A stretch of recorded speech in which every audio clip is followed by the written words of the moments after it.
A new attack on a military base where U.S. troops are leaves 6 dead. This is the first attack since the U.S.'s counterattacks, and this shows that the Houthi rebels and the Hamas and the enemy, so to speak, doesn't give a damn. I'll give you the details on that. Also, is China amassing their own military inside the United States? This is what the FBI is warning us on, and a growing number of United States citizens, Americans, are concerned that this is happening because this is what is happening right now at the southern border because this is the newest problem. I'll give you the details on that here as well. Thank you so much for smashing the like button, and here are the details. Okay, first up, a deadly drone attack hits a training ground at a Syrian base where there was U.S. troops and also U.S. allied Kurdish troops. A drone attack overnight or overnight there, but kind of different time zones, right? Struck a military base in eastern Syria where U.S. troops are stationed. Left at least 6 allied Kurdish soldiers dead, officials said. The attack hit a training ground at Al Omar base in Syria's eastern province, the U.S.-backed Kurdish-led Syrian Democratic Forces said in a statement today. According to the statement, the drone attack struck an area where forces commando units were being trained. No U.S. troops were killed or injured in the attack this time, but obviously they were a target. The strike was the first significant attack in Syria or Iraq since the U.S. launched strikes over the weekend against Iran-backed militias. Former acting Defense Secretary Chris Miller says, quote, "The Houthis are giving us the middle finger." Yeah, this comes here after the U.S. vows more strikes against Iran-backed militants should they strike Iran as well. And honestly, this really could be funded by Russia or could be orders from Russia as well. This comes here as recently as Russia just said, quote, "Russia can destroy the United States in 1 hour." Putin ally brags, saying here, quote, "Russia would be able to destroy the United States in, quote, 1 hour," a prominent Kremlin propagandist has said in the latest bellicose threat from the country's state-controlled media as the war in Ukraine rages on. So they're saying this on their state-controlled media.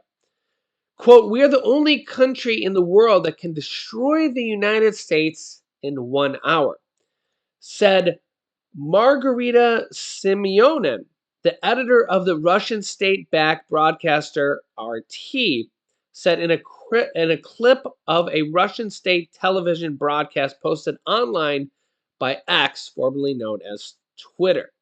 This is her. You've actually seen her on our channel. We've shown some of her stuff she's said in the past.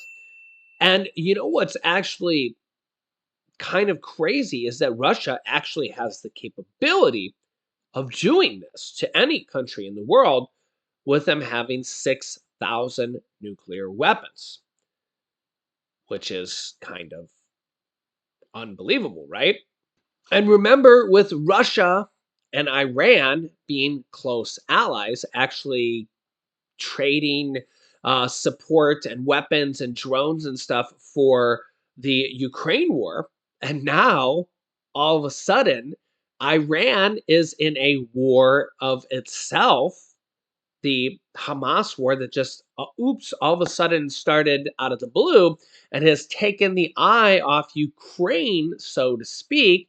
And now all of a sudden, the United States doesn't want to fund Ukraine anymore. And all of a sudden, Putin has the upper hand, so to speak, there in his war. Okay. My, if you were a general or a military advisor over there in Russia and you were saying to Putin before the Hamas attack, how could we turn things around, at, a 2-year anniversary of the war in Ukraine, where we thought we would just go in there and wipe the floor with Ukraine and things would be done in a few weeks. Here we are going into 2 years and things aren't quite what we thought. Hmm, whoever came up with that idea for Vladimir Putin and said, what if a war started in the Middle East and all of a sudden the United States was spread thinner? And now all of a sudden they had conflicts in the Middle East and it wasn't Russia that wasn't attacking them. It was another military group and they were, being funded by Russia or Iran, which are really kind of all the same allies, but they were being attacked by, proxies, proxies, and you couldn't pin it on Russia. You couldn't even really pin it on Iran. They maybe could, right? But these are, proxy groups, and you really can't even pin it on China. And this is kind of the problem here that, you know, all of a sudden Vladimir Putin is gaining the upper hand there in his war in Ukraine. And remember that the vast majority of Americans don't want war.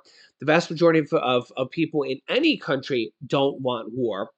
And all of a sudden, you see the issue is that now the United States has to help multiple different groups.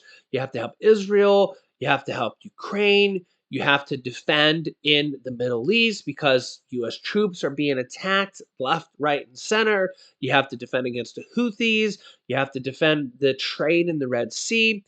And of course, you also have to be worried about Russia, Iran, China, and North Korea, who are all allies. So, how do you know who is funding who? So, all they really have to do is wire some money to a terrorist group like the Houthi backed rebels from Yemen or any other group. Say, hey, you know what? We'll give you some money, we'll give you some drones, we'll give you some military supply. Go and attack some military bases over there, some US troops, and, all of a sudden you'll be rich. And guess what? Can't pin it on Russia, can't pin it on Iran, even though they can kind of pin it on Iran. Um, this is what's happening. And guess what? All of a sudden, Russia is becoming more powerful in the war in Ukraine. And then you also have people worried about this major story. I mean, this is starting to grow a major concern. This is starting to actually, we had actually talked about this before, but now this is starting to become a bigger and bigger story. Chinese migrants are the fastest growing group crossing from Mexico into the US at the southern border. The news and the main media, mainstream media, is just starting to take notice of this. But the problem with this is that China and military aged Chinese nationals have sent more military aged men through the Mexican border than they have. Okay, they've sent more Chinese military aged men over the last 12 months than have come through the southern border in the last 10 years. Why is that? Well, what are they doing? And why are Chinese nationals from China coming through the Mexican border all of a sudden? Why so much? Why more than 10 times? Why are they coming now all of a sudden? And this comes as the FBI director, stunning warning points to a new age of US vulnerability. He opened up to Americans about a grave double threat, giving textbooks example of using his power and position to get attention. He warned about China's capacity to wreak havoc on US infrastructure and directly harm Americans shed new light on the ambition of America's new superpower foe and help give context to the fragile relations between Washington and Beijing that are already showing up as an issue in the new 2024 campaign. Here's the problem: China already has tens of thousands of military age men that have already crossed into the United States border illegally, and we don't know where they are. We don't know where they are. They literally have a small army in the United States. And remember how easy it is to buy a gun off the streets or anywhere. Who knows what could happen in the future?